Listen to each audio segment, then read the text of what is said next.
Aussitôt annoncé, aussitôt arrivé, voici le nouveau Samsung Galaxy S21 Ultra qui est arrivé il y a quelques instants studio, je ne l'ai pas encore ouvert. On va se le déballer, on va le regarder ensemble, on va regarder ce qu'il donne ici dans des conditions un peu différentes. Vous le savez, je l'ai découvert il y a quelques jours chez Samsung dans leur showroom. Ici c'est chez moi.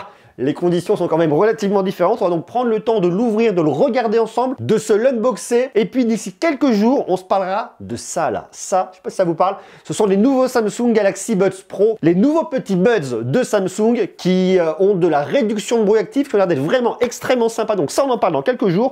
Je vous invite donc à venir vous abonner pour tout savoir. Et puis bien évidemment, le test du Samsung Galaxy S21 Ultra qui arrivera aussi également dans quelques jours. Ce sont plein de bonnes nouvelles. Abonnez-vous, comme ça, vous saurez tout.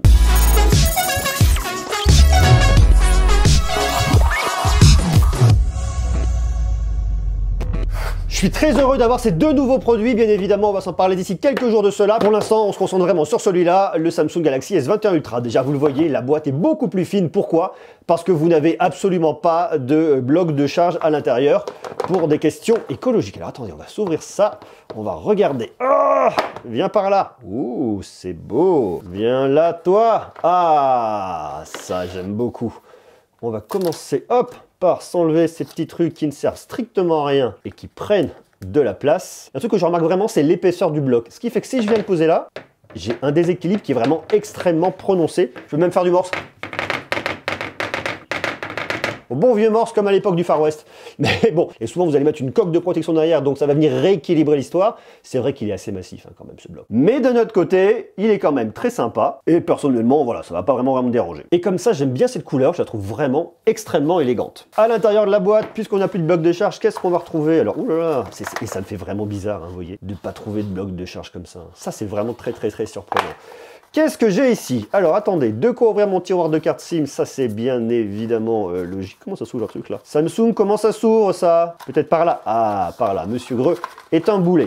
J'ai donc ici de quoi venir le recharger, c'est de l'USB-C, USB-C. Rassurez-vous, même si vous n'avez plus de bloc de charge, vous avez quand même de quoi venir le recharger. Vous pouvez donc soit acheter votre bloc de charge à part, soit le charger sur un ordinateur ou utiliser un bloc de charge qui va être recommandé par votre constructeur. Ça c'est extrêmement important, ne prenez pas n'importe quoi, ne prenez pas un bloc de charge non plus qui n'est pas adapté, sans quoi vous risqueriez d'endommager votre batterie. Faites vraiment attention à ça. Ici, je n'ai pas d'écouteurs. Les écouteurs sont obligatoires en France. Je pense que moi, ici, j'ai une version test. C'est pour ça que je n'en ai pas.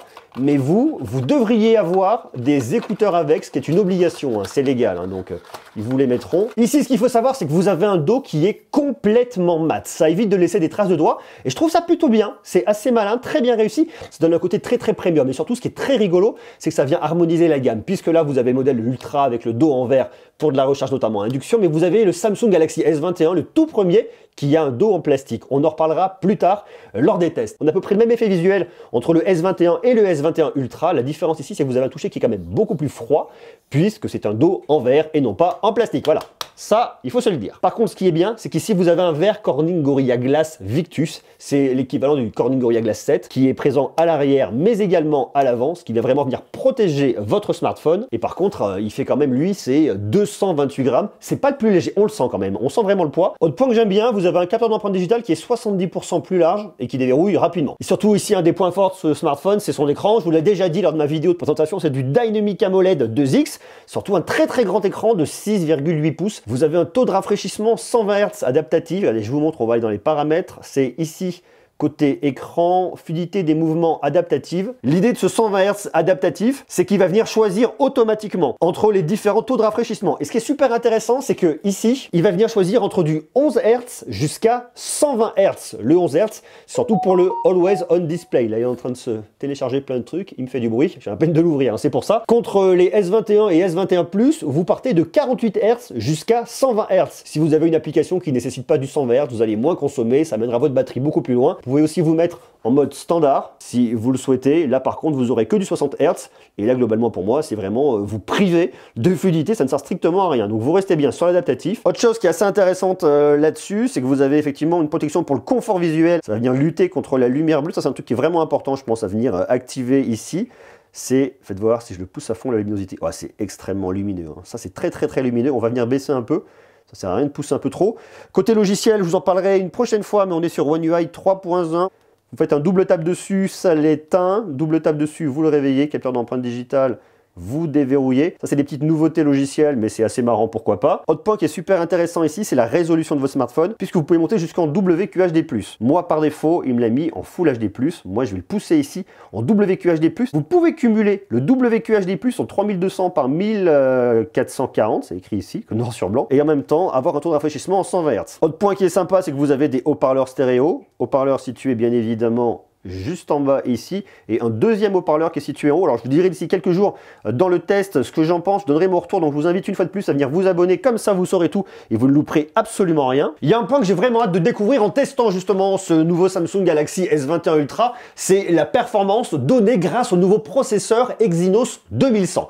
J'ai commencé à regarder vos retours, vos premiers retours en commentaire, que ce soit sur YouTube, sur Instagram, TikTok. Eh bien, il y a beaucoup de personnes d'entre vous qui vont dire « Ah non mince, ce n'est pas un Snapdragon 888, on n'a pas le dernier Snapdragon, on a un Exynos, ça marche moins bien. » Sur le principe, c'est vrai que sur les dernières générations, les processeurs de Qualcomm étaient au-dessus des Exynos. J'ai vraiment par contre hâte de voir ce que ça va donner sur ce nouveau produit, puisque les promesses qui sont faites sur ce nouveau processeur Exynos 2100 ont l'air d'être extrêmement intéressantes, très alléchantes.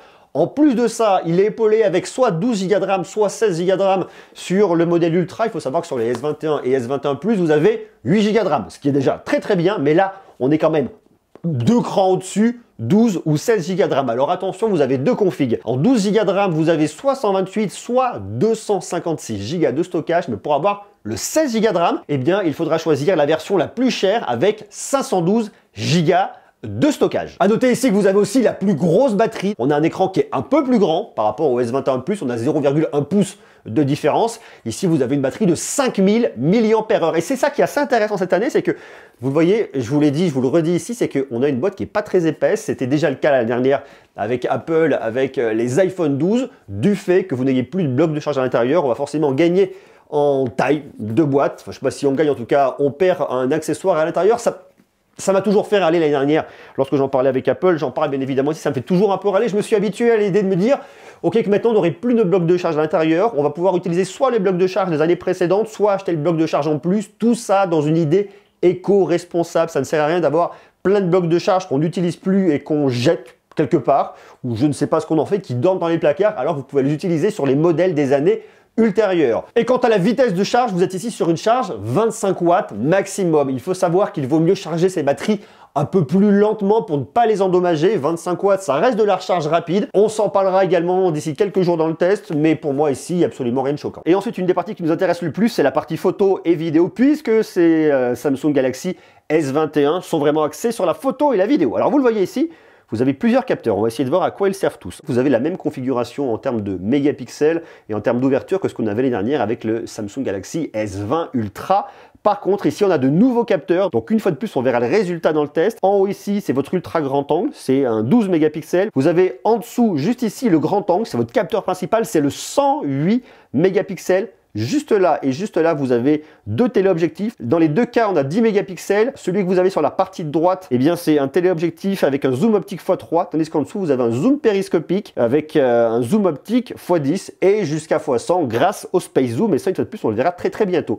Tandis qu'au-dessus, là, vous le voyez juste là, ça, c'est un laser qui va servir notamment pour le mode portrait et également pour l'autofocus, qui vous permettra d'avoir un excellent autofocus très rapide en conditions de faible luminosité. Ça, on en verra également lors du test. Et vous le voyez ici, vous avez un petit flash LED. Tandis qu'à l'avant et planqué juste là, vous avez une caméra de selfie de 40 mégapixels.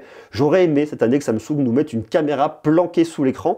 On l'a vu l'autre jour avec ZTE, la technologie existe, elle n'est pas encore super aboutie. J'espérais qu'en 2021 Samsung le fasse, il travaille dessus, mais ça sera a priori plutôt pour l'année prochaine. On verra en tout cas s'il y a des modèles qui peuvent sortir, peut-être la gamme Note, on va garder espoir pour 2021. Ce qui va nous intéresser ici d'un point de vue logiciel, c'est qu'on a pas mal de nouveautés. Attendez, tac, différentes nouveautés. Déjà on a le Space Zoom jusqu'à x100.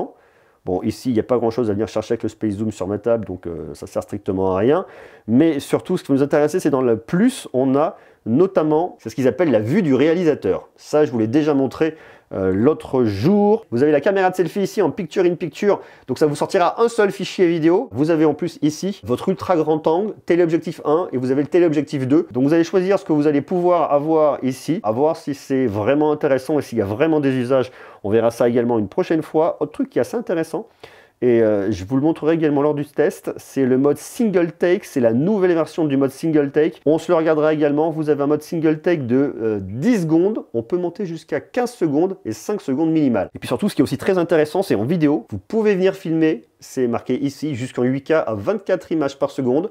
Et vous pouvez filmer partout, sinon sur toutes les autres caméras, en 4K à 60 images par seconde, que ce soit sur le téléobjectif, sur l'ultra grand angle, enfin comme vous voulez. Donc ça, c'est plutôt une bonne idée. Sans oublier de la vidéo super stabilisée, vous pouvez filmer jusqu'en 60 images par seconde. Beaucoup d'entre vous ont aussi râlé sur le fait qu'il n'y a plus de port micro SD pour venir stocker vos photos. Vous m'avez beaucoup dit, eh bien écoute monsieur Greux, moi j'ai beaucoup de photos que j'ai dans ma carte micro SD, ça me fait râler de ne plus en avoir, de devoir aller dans le cloud, surtout quand on sait que Google va diminuer la partie gratuite du stockage dans le cloud. Clairement, aujourd'hui, les marques veulent que vous payiez du stockage pour payer votre part de serveur. Autant à une époque on était illimité sur Google Photos, autant aujourd'hui c'est plus trop le cas. Alors les premiers abonnements coûtent pas très cher, mais si comme moi vous faites plein de photos et que vous vous retrouvez à avoir des doublons de photos, ça peut vous coûter rapidement cher. Il faut donc vraiment veiller à ces photos, on va pas revenir à ce qu'on avait avec de l'argentique avant où on avait uniquement 24 photos dans sa pellicule. Si c'est pas le cas, vous pouvez quand même en faire beaucoup. Néanmoins, avec ces nouveaux smartphones, eh bien vous n'allez pas tout avoir. C'est pour ça qu'il faut vraiment pouvoir se poser la question dès le départ de la configuration qu'on veut acheter.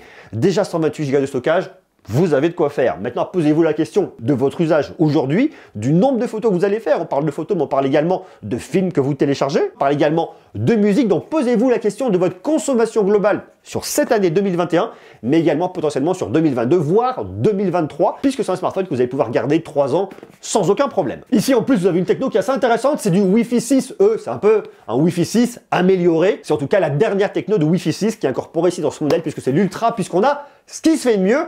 Et ça, c'est bien. Vous avez également de l'ultra wideband, une double carte SIM et un smartphone qui est certifié IP68. Je dirais que c'est aujourd'hui le grand minimum sur des smartphones à plus de 1000 €. Sans oublier, bien évidemment, Samsung DeX pour transformer votre smartphone en un ordinateur. Moi, j'aime bien la prise en main. Je la trouve plutôt bonne. Alors, c'est vrai que c'est un très très grand smartphone.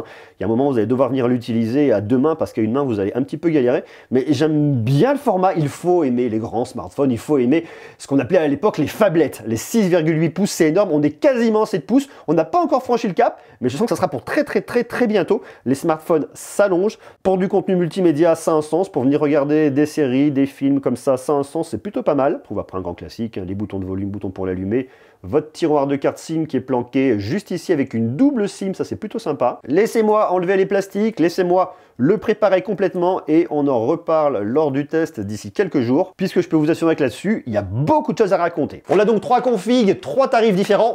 Je vous les ai déjà cités, mais on va se les refaire quand même ici pour bien se les remettre en mémoire. Sur la version 12 Go de RAM, 128 Go de stockage, vous êtes à 1259 €. Sur la version 12 Go de RAM, 256 Go de stockage, 1309 €.